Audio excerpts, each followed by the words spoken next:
Of course, while your story comes to a close, the stories of others will continue to be written or are tragically cut short. A few days later, Johanna was executed. She wove a web to trap you and soon found that she herself could not escape it. Just like Marcel, she made the foolish mistake of getting in your way and suffered a suitable fate for doing so. However, the rest of Paris still marches on, and even as you reassert yourself and consider an appropriate way to celebrate your newly proven innocence. Who knows, maybe you'll actually be the one throwing a party for once. Elizabeth, the great patriot haunted by the malaise that sapped her invincibility and stifled her art.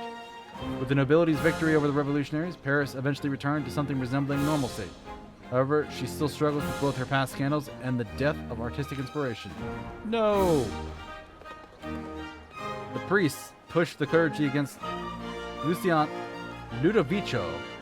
The priest pushed into the clergy against his will, who struggled with a higher calling that pulled against his desire to have the love and happiness afforded to the parishioners he himself led in prayer. Back in Rome, he was happy to watch the nobility maintain their grip on power, as it prevented the revolutionaries from bringing more bloodshed to an already troubled nation. He spends his days sending petitions urging His Majesty to use his newfound stability as an opportunity to alleviate the suffering and starvation so rife amongst the common people. He has yet to receive a reply. Honorade, opulent and domineering widow, who still grieved openly for her husband Charles, who passed away all those years ago. Despite her attempts to urge her associates in the bourgeoisie to oppose the nobility's stronghold and power whenever possible, the revolution was crushed regardless. Charged with sedition, he managed to narrowly avoid the guillotine when you helped her hire one of the best defense attorneys in the country. There's Antoine, the fiery revolutionary, who would stop at nothing to bring liberty to France. Even from the beginning, he burned with an ardor that threatened to become a raging inferno. When the dream of the revolution died, he died with it. Armed guards stormed his modest apartment a few weeks ago. Instead of surrendering to the enemies of the people, he died trying to strangle the first man who attempted to arrest him. Pierre, of course, survived the upheaval because men like him have always been well equipped to survive anything that fortune might throw their way. Honest men may find themselves ill-prepared in times of unease, but dishonest ones are quite used to facing danger at every turn. Of course, that's usually because their dangers are entirely their own creation.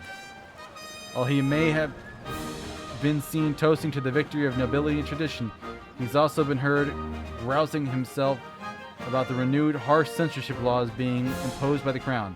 Printing salacious truth is going to be a lot harder for the foreseeable future. Fatima, the enterprising dressmaker who was the font for much of your elegance float, has still managed to keep her shop open. After the nobility's close call with the consequences of their excesses, there's been renewed interest in personal protection.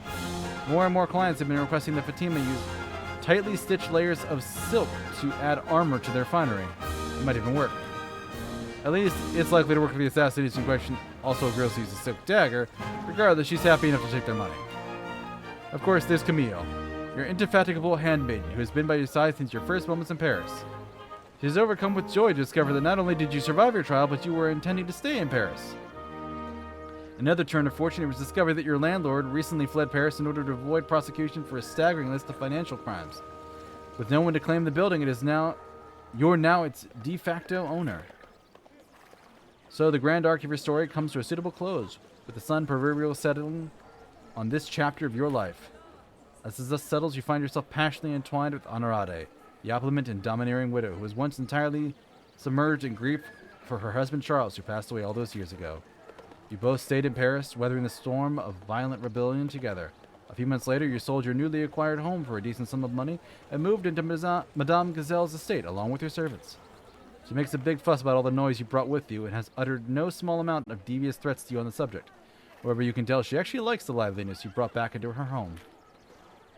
As always in Paris, life goes on.